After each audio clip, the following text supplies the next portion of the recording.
औलाद के बारे में आपको औलाद की ज़रूरत है तो आप ये दुआ पढ़ें। हज़रत ज़करिया अलैहिस्सलातु वस्सलाम की दुआ जो उन्होंने अल्लाह ताला से दुआ मांगी थी, रब्बी ला तज़रनी फ़र्दन व अंत खैरुल वारिसिन।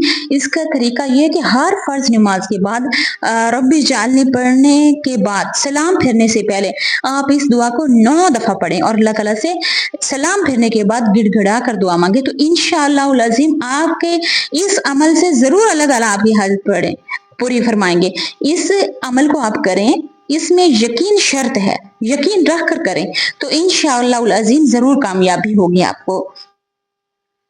इसके अलावा अगर किसी का मज़ीद संगीन मसला है रिज़्क की तंगी का, तो वो ये दुआ जो है सुब्हानल्लाहि व बिहम्दिही सुब्हानल्लाहिल अज़ीम व बिहम्दिही अस्तगफिरुल्लाह, इसको यकसुई के साथ 313 दफ़ा रोज़ाना फजर के बाद पढ़े। फजर की नमाज में आप पढ़े, सुन्नत और फ़र्ज़ के दरमियान पढ़ लें तो बहुत अच्छी बात है, और अगर ऐसा ना हो तो फ़र्ज़ पढ़ने अल्लाह पर कामिल यकीन है कि ज़रूर आपकी मदद होगी।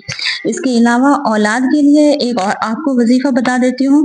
अगर किसी कोई लंबे अरसे से इस चीज के लिए मुंतजिर है औलाद के लिए और उसकी मतलब रुकावट है रास्ते में, तो वो ये दुआ है, रब्बना हब लना मिन अज़वाजिना व ज़ुर्रिय्यातिना कुर्रता आयुनि वजअलना लिलमुत्तकीना इमामा।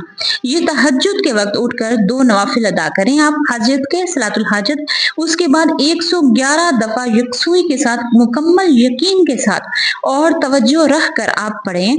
उसके बाद अल्लाह ताला से गिड़गिड़ा कर दुआ मांगे, इंशाअल्लाहुल अज़ीम अल्लाह रब्बुल इज़्ज़त जरूर आपकी हाजत पूरी करेंगे।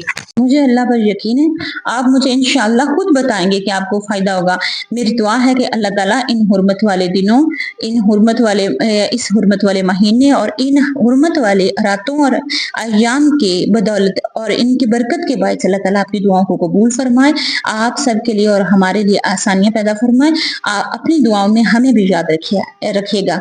जज़ाकल्लाह। याद रखिएगा, इबादत में यकीन और खलूस नियत शर्त है।